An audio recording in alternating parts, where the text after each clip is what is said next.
All right, so hello everyone. Thank you so much for coming today and being a part of my first solo recital here at Collington. I've been super excited to start this solo Bach and solo Reger series. So I'm assuming that most of you have heard of J.S. Bach before, but Max Reger might be a new name. He was a German composer who lived from 1873 through 1916. And he had a rather short life, just living until he was 43. But he composed a ton of work for the organ, the piano. He wrote a lot of songs, chamber music, orchestral music, just about everything. And he also had a few instrumental solos. Among those, he wrote 3 solo suites for the viola. So in this series, I will be pairing each of the 3 Reger suites with one of the Bach cello suites, but I will play the cello suites on the viola. I can't learn the cello that fast, unfortunately. I thought I would share what got me motivated about this project. Last March, when quarantine began, I, like everyone else, was just realized how different my life would look. So most musicians have summers that are filled with festivals, Peter knows, festivals and teaching, performing, gigs, and all of that got canceled. So I knew that I needed some sort of project to get me motivated and playing. So I had wanted to play the Reger suites for quite some time, and with all the cancellations of the summer, I decided it would be perfect to embark on learning these 3 suites. And I will be doing a recording project of the 3 suites in February. So as I was working on the suites during the summer, my professor, Kathy Murdoch, she mentioned this correlation of Bach cello suites and the Reger suites. And I was just a lazy student, and I did not think anything of it for quite some time. But one day, when I was just practicing some Bach, I noticed some similarities. And when I started to do a bit of poking around and research, it became very clear that the similarities were no accident.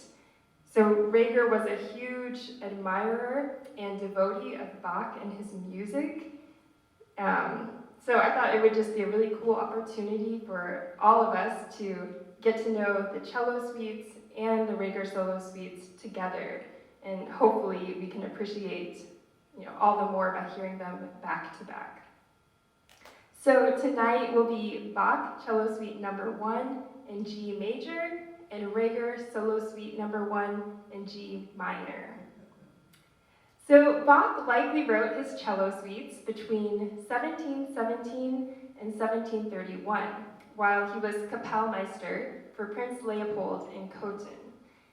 Cothen was a small town that earned its nickname of Cow Cothen, because I guess they had a large smelling cow population there. But in this really small town, it was actually rich in music. So Prince Leopold was a string player, and he studied music abroad, and he brought back Italian and French music to his small German court. And these French and Italian influences are going to be seen in the Bach cello suites. So Bach wrote 6 different cello suites, and each suite is comprised of a prelude and 5 dance movements, most of which are French dance movements that have strong Italian influences. So in tonight's first suite, you will be hearing a prelude, an allemande, a courant, a sarabande, a pair of minuets, and a jig. And I want to play just a bit of some of them so you get a sense of the dance qualities.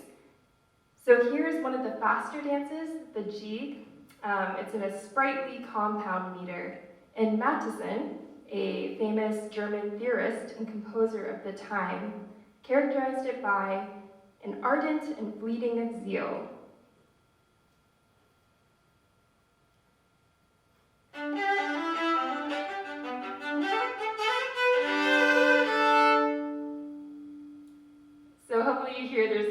rustic and buoyant quality. And then another dance is the more moderate minuet, which is in a kind of moderate 3. This was one of the most famous Baroque dances, and it was one of the few improvised dances in the court. And I love this quote by Quantz, another German composer of the time, who says, "The minuet is played in such a fashion that it almost carries the dancer up." So it has a very nice lifted character and quality.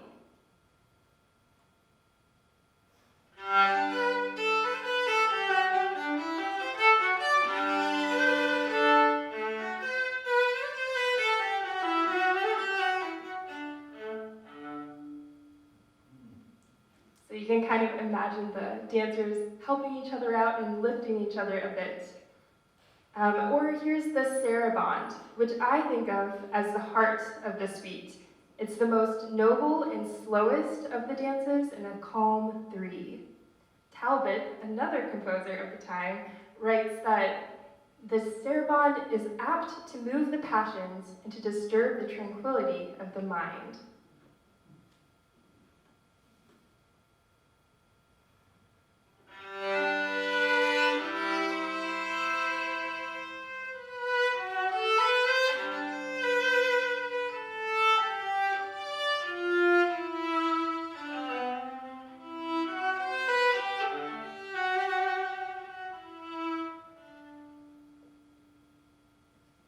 So as you can hear from these 3 contrasting examples, each dance movement has a very strong dance feeling. Like hopefully you had some sort of urge to tap your foot or maybe actually dance or move in some sort. But I think while they are danceable, it is quite clear they also have beautiful instrumental qualities. Take for instance the saraband. It has a really beautiful singing melody that is interacting with the harmonies. And I think in getting context for these dance movements, it's important to note that the role of instrumental music at that time was changing. So while these movements are in these dance forms, having their roots in actually accompanying dancers, instrumental music at this time was beginning to be composed just for themselves. So instrumental music for instruments, and not just to accompany dance or to accompany singers. And the composers started to take advantage of the more inhuman qualities of the instruments. So something I love to think about when I play Bach is that Bach was writing for the cello during a time when the cello was new. So I think in these suites, Bach is really exploring the instrument, exploring, the capabilities that go beyond the voice when he's, writing this music for the cello.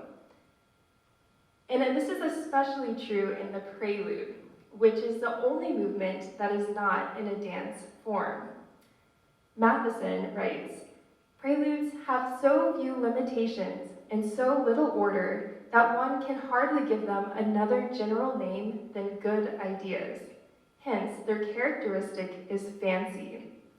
So as you can glean from that, the prelude is kind of improvisatory sounding, and the composer would have been exploring the key, exploring different compositional ideas that would make its way throughout the whole suite.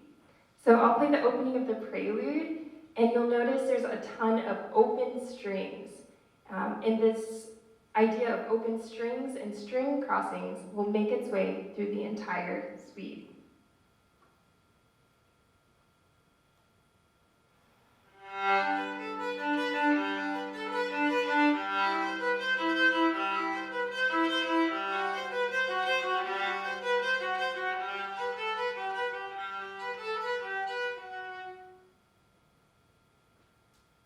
Apart from the dance forms, another vital aspect in understanding this music is the idea of affect, which was an ideal of the Baroque aesthetic. So the 17th century was extremely fascinated by the power of the emotions to physically affect the body. So the term affect is actually referring to this emotion to physical connection. And composers were thinking about music in this terms, of how can they emotionally and then physically affect their listeners. So you've probably heard in each example I've played, each movement has a very different feeling or a different affect. Another example is in the Allemande. Matheson, that same German theorist, writes about the affect of the common Allemande, saying, "The Allemande is a broken, serious, and well-constructed harmony, which is the image of a content or satisfied spirit, which enjoys good order and calm." So hopefully you'll hear that from me.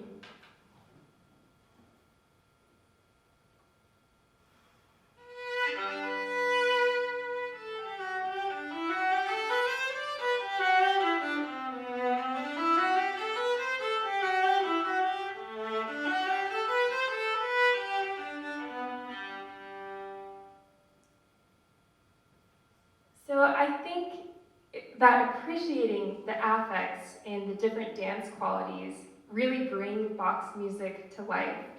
So hopefully it will enhance our experience tonight. Okay, I will stop talking and start playing. This is Bach Cello Suite number 1.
So on to Reger. So as I mentioned, Reger was a huge admirer and devotee of Bach and his music. Similar to Bach, he was a skilled keyboardist and pianist, so he wrote quite a bit of work for the organ and piano. He was also a great performer and conductor, so he performed a lot of Bach's music as well. Similar to Bach, Reger was quite religious. He had a Catholic background, although he did marry a divorced Protestant, which led to his excommunication from the church. What I find fascinating about Reger is that he was living in a time when music in Germany was changing. So he would have been living right alongside of Strauss and Schoenberg, so he's kind of right on the brink of atonality and serialism. And prior, there had been a lot of debates about absolute music, so music for music's sake versus programmatic music, music with other intentions, I guess. And then there was Reger, and he was just a staunch supporter of absolute music. And he looked back to Bach and to Brahms as kind of the musical ideals. So in a kind of oversimplified way, I think you could say that Reger used the Baroque and classical forms and techniques, but he fills them with romantic chromaticism and expression. Knowing that, and after just hearing the Bach cello suite, I think you'll notice that Reger's suite is similar in that each of the movements has a very simple and traditional form, some with their roots from those same Baroque dances you just heard. But they will sound very different because of the chromaticism and different harmonies. Also, I will say that although Reger may not have been explicitly thinking about affect, I think each movement of this suite has a very strong feeling and hopefully will move us emotionally to some degree. So the general character of the suite is one of tragedy and kind of heartfelt drama, which is very contrasting to that open and joyful nature of Bach's first suite. The Reger suite has 4 movements. The first movement is marked molto sostenuto, and it has a very fantasy feeling. I think it has a similar function as the prelude of Bach's suite, in that in this molto sostenuto, Reger is exploring the key and is exploring different compositional ideas that will make its way through the whole suite. The second movement is marked vivace, and it is a scherzo and trio. And the scherzo and trio form actually gets its roots from the minuet, which you just heard from the first suite.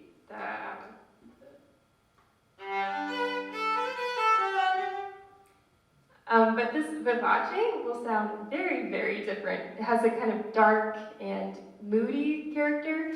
So I'll play a bit of that vivace, and hopefully you can feel the same dance quality.